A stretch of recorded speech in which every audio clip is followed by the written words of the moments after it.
Welcome to a new edition of Keefer's Corner. I'm Jeremy Nygaard. This is Coach Keefer. Coach Keefer, how you doing today? Hey, doing great. Coming off of a big win against Prescott last week, a game that saw us go up, I believe, 28-0 at the end of the first, 49-0 after 7 possessions, and then really able to get a lot of our JV guys, our younger guys, some varsity experience. A fun win. Looked like guys were having fun on the sidelines. How do you kind of recap that whole game? Yeah, you know, it was, I thought we really sustained our focus pretty well throughout the game. You know, sometimes when you have a game where things are, you know, Prescott's young and that team's going to be fine down the road. They started 7 sophomores, and I believe a lot of those kids were two-way players. And, you know, they were just a little overmatched. But I thought our kids did a really nice job of staying focused and keeping your, you know, not letting up. Not that we wanted to run the score up at all, but, you know, like when you're on the field, you got to go as hard as you possibly can go. And we had talked with our younger kids that we're going to get to play the second half. Like, hey, it's important to keep the 0. You know, the 0's a big deal. You know, we'd like to move the ball, but we don't necessarily want to score a bunch more points. But yeah, I mean, it was good, and that's really nice when you get to week 7, which, you know, to have a game where it's you know, you played a half. Right. You know, basically you played a half with your starters, and from that point on they played a little bit here and there, but you know, so I think in some ways we were very fortunate to get that, you know, because this week, you know, obviously we're looking at a physical opponent that will be a much tougher test. Yep. And we'll get to Amory a little bit here soon. But Central. It's actually Central. Oh yeah, Central and then Amory. Yeah. So Central, that's a big deal. Yeah. So looking back at the team and the way we played Friday, who stuck out to you offensively, defensively, on special teams? You know, I thought Mason, you know, continues to just play great football. He makes really good decisions. You know, he runs it effectively. Although it wasn't an eye-popping stat line, he's still just really efficient with what he does. He throws it well. And we distributed the ball pretty well. There were a lot of kids that had significant contributions, so I thought Mason did well. I continued to be impressed with our whole offensive line. A kid that's stepping up, Luke Deshane. Luke might be one of the most improved players we have in our program. I mean, he's always been a good player. Don't get me wrong, but what he's done this year and the amount that he's improved is truly impressive. It's a credit to that whole group. You know, and Coach Lehman, of course, is, you know, under his tutelage. You know, he's just really a really good player, and he hasn't reached the ceiling yet. So that's an exciting thing. And you know, I'd say that whole line. I see Elijah Heimer, and I feel like he really played some good football too as well. I mean, he's a tough kid, and you know, it's important to him, and he seemed like he had a little bit more juice. So that was a really good thing. And it was, you know, great to have Tyler Hare back doing his thing, and you know, so that group has been. You know, we're getting a little bit of depth back there, you know, with PV and his thumb coming back, and he's working his way in, and Landon Eggins played well, so, and then we haven't even mentioned Noah Sarar, who's just been special. So, and I think the thing with an offensive line, regardless of what level of football you're watching, if you're noticing offensive linemen, that's usually not a great thing. Yeah. Right? Now, from your perspective, watching it as we're noticing. Coach, yeah. You notice, but yeah, when you're in the stands, you see guys running through gaping holes, and it's like, wow, that running back, right? Right. If you get your guy tackled in the backfield and a big lineman's looking down at the guy that he was supposed to block, you know who screwed up. Right. And so that's something that we've been trying to do in the live stream, is just try to make note of who's on the field, because it's a thankless job. Oh, it is. And it's a really hard job to do well. It is. But one thing that I see that is not even a question, if you watch those kids at practice, they are having a lot of fun. Okay, they understand their importance. I think they do know that they're very appreciated, and they are central to our success. I mean, it is so far beyond just having, you know, some good skill kids, which we clearly have some very good skill kids, but that's been a really great thing. Defensively, we pitch a shutout. Yeah, that was great. You have to be consistent, you know, to pitch a shutout. No, we had a couple close calls. You know, they were behind us on a couple opportunities that just went off their hands, but you know, really it would be hard to say we didn't play good defense. We were. I mean, we limited them to just a shade over 100 yards, and that's good, because as stated, I mean, that's a team that played Regis tough early in the year, and a team that beat Durand. Again, they're young, but they do have some skill. I think the difference maybe was, I think physically our perimeter is a lot more physical than their. I think that's where maybe they show a little of their youth. But yeah, again, defensively, our kids were, I thought pretty dialed in and pretty focused, and I was very, very happy that we were able to keep the 0. And I think maybe we take for granted a little bit. Last week we saw our opponent drop some passes that were catchable walls. This week we saw our opponents drop some catches that were catchable. Yep. And then we see Colin making a catch in the end zone where he's going to get both feet down. Yeah. Where he doesn't need to, and it's like that. To make the catch was difficult, and we've seen him do this before. Yeah. To get 1 foot in was difficult. To get 2 feet in, that's just kind of showing off at that point. These kids, I mean, there isn't a day that goes by when I'm just not like shaking my head like, that's unbelievable. Like you just, it's like you're spoiled because of the throws, the catches, right. Just the unbelievable athleticism. And, it's like, and it's not just the same kid. Like Cal Smith will make throws that you're just like, oh my God, right. How'd he do that? You see Fritzy make catches. You see Gavin Sell making unbelievable catches. Sean. Yeah, you do. I mean, they do. They yeah. just do. They just go up and get it. There were a couple plays this week where Eli Coonan perfect balls, and Mace throws it so early, and it just comes down perfect, and it's fun. We're spoiled. Yeah, we are spoiled. As fans especially. Yeah. Another point I would really make on defense is I think, we've really liked what we've seen out of all the guys that have played linebacker for us, and we've kind of transitioned Gavin Sell into playing some Mike, and he is rapidly improving in that regard, and he is, very athletic and fast, and that's going to get nothing but better. But we also, really like Davis's ascension, and Loden Gordon's been great, and obviously Jackson Johansson had been our leading tackler and playing well at Mike, before he had a little thing that held him up for a week there where he was sick. But, so kind of coming back, we decided to give Jackson a shot playing our whip. And our whip has been, traditionally over the years, our whip is usually one of our top couple tacklers. And I just thought we'd give him a shot in there. And, boy, it looks like he's really getting at it. We have 2 kids there that we are super comfortable with Jackson Johansson and Brighton Lodgman. Brighton has played some really good ball too, and I'm really excited about both those kids because they're just, they're picking it up, and things are going really well there. So that's good. So that's, I think, making our team better. Had Elijah been playing some whip? Yep, Elijah. What we did with Heimer is we felt like he's just better with his hand on the ground. Okay. So he still has a huge role on our defense. He's just playing more nose tackle. He's playing more D tackle, and that gives those guys a chance to take a break. They get a little bit more of a break, and that stuff matters. Jackson will not. Jackson and Brighton, those guys will hold it down, and they rarely are going to come off the field. And we have some guys that the less snaps that they have to play, I think the better we are. And we're trying to stay fresh and trying to stay healthy. So that's been great. And that's typical. I mean, something that if you could do it. Your offensive lineman and your defensive lineman, if you play one side of the ball exclusively, you're going to be that much fresher. Yeah. At the end of the game. Yeah, there's no doubt about that. I mean, we've never, I think it'd be really, really rare at a school our size. Absolutely. That you're going to be able to platoon. And I know that it's been done, and if there was ever a year that we would be close to it, this would probably be the year.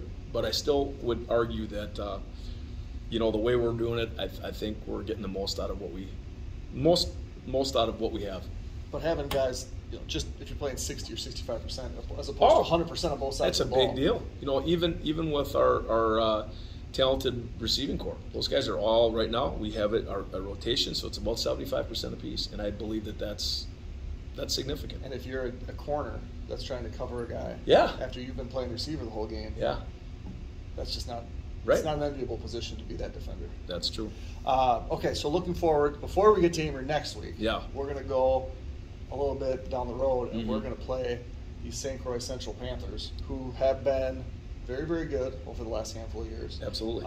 Even in a year where they maybe aren't the favored team in the conference, have still been very good this year. Yeah, they're very good. They're physical.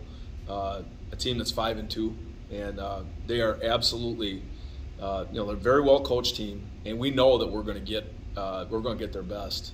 I mean, it's that way all the time because it's a rivalry. It means a lot to both sides, and yeah, we know that their kids, this would be huge for them. And they're also fighting for a playoff berth. Right. They do not have an easy road to get to the playoffs because I believe they have us and they have Ellsworth. But you're going to get everything they got. They aren't going to leave any bullets in the chamber, so to speak. So, our kids will be ready to roll, and we're going to have to be ready to roll. One of the things that we've tried to emphasize with our kids, what wins the games, it's not talent. It's things that require zero talent. It's things like, can you focus and concentrate? Can you get the call? Can you get aligned correctly? Are you going to communicate with your teammates? That requires absolutely zero ability, and those will be the things that will determine who wins the game. It's not going to be. There are many games in football where a team that is less talented beats a team that's more talented. That talent really is truly overrated. If you want to be really good, it's those other things that will make you a really special team. So our kids we got to bring it. There's no doubt about that. You're playing a quality opponent. They're physical. They're so much more physical up front and more physical on the perimeter. So it'll definitely be. It's a 4-quarter game. We got to grind. And to guarantee a playoff spot, they have to win both of their remaining games, or one of their 2 remaining games. Right? They're 3-2 right now. And if they were to lose both, they'd be 3-4, which would not guarantee them a spot. That's correct. However, there are going to be a handful of teams that can make the playoffs at 3-4. That varies. Some years there are. You leave that in the hands of the computers and not in your own hands when that happens. Right. So in their mind, this is playoff game number 1. Mm-hmm. And if they for sure get it done, then it changes things. And obviously, like you mentioned, talent and the rivalry. There was a year not that long ago where they were the state champs. They were state champs, and they were much more talented than we were, I would argue, that year, and we found a way to beat them. It was a fun game. It was a fun game. It was a home game for us, and that was a pretty exciting game for our kids, right? And that's fun, and that's what happens if you buy into the because you think you're good, and that's just can't be a thing. Right. Okay, so after Friday night, Saturday happens. Badgers against old friend Brett Bielema. And, not great. No. Sunday happens. Packers, Patriots. Yeah. And the second half, and also, Yeah, that was. And then all at the same time, we get Packers in overtime. We get Paul Chryst out. Yeah. So tell me about your Sunday night. Shocking that Coach Chryst got let go. I mean, I do understand, but I didn't think that. I thought if a change was going to be made, I thought it would be made at the end of the season. I think he's a great football coach, but it's a performance-based business, and if you go into that's the path you're going to take. You're going to be a Division I coach. You're going to get fired. You can take everybody that's been in that business. You take Nick Saban, who a lot of people think's the greatest. Nick Saban's been fired, right? I mean, it's part of the deal. Bill Belichick, maybe the greatest football coach of all time? Yes, absolutely. It's part of the deal.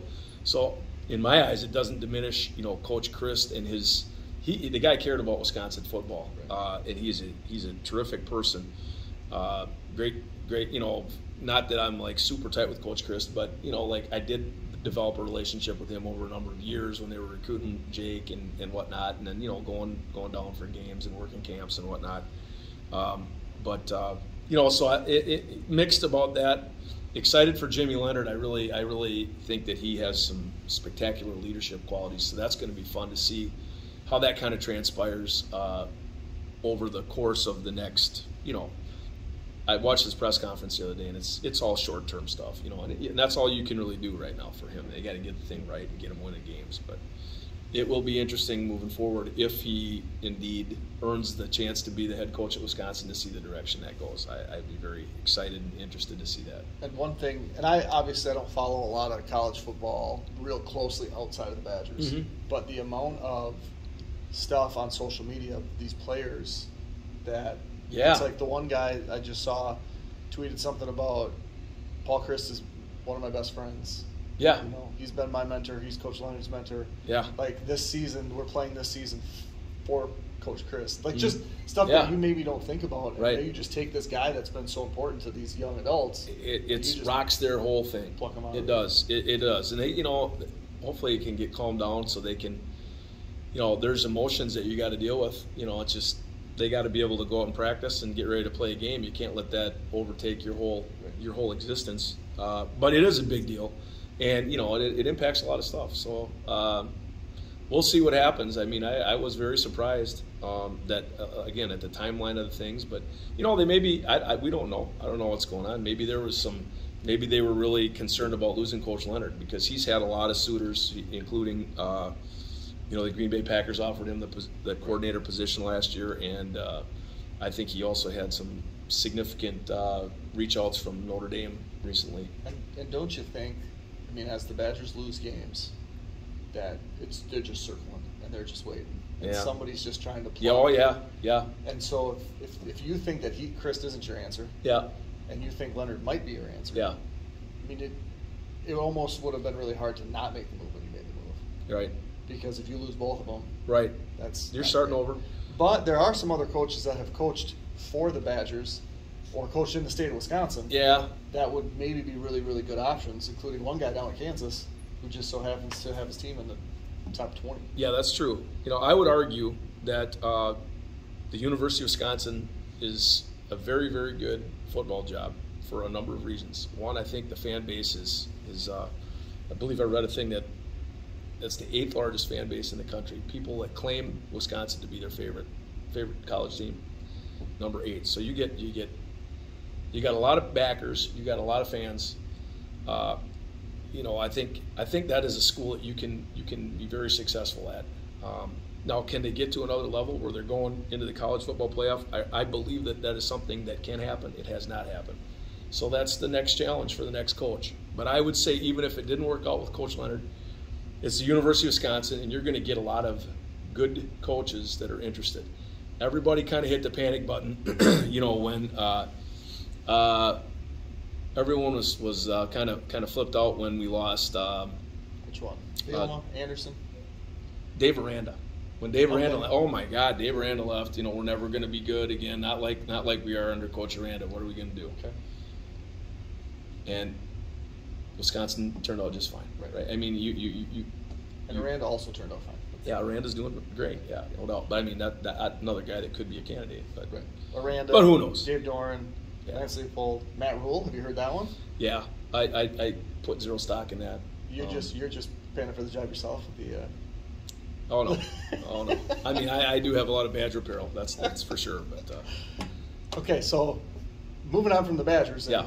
Packers get an ugly one, and now they're going to turn around and go to London and play on Sunday morning. Yeah, Pack didn't look very good. It was one of those ugly games that you're really glad that you win. When you look back at the schedule, that game matters. That you're 3-1 and not 2-2.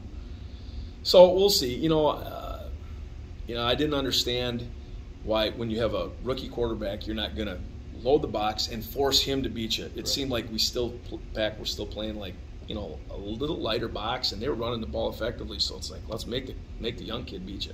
Right. That I didn't understand, but there's a lot of people that know a lot more than me coaching in Green Bay. So you take a win when you can get a win. You always take one. All right. Well, good luck on Friday against the Panthers. Sounds good. Thank you. Thanks for joining us for another episode of Keefer's Corner.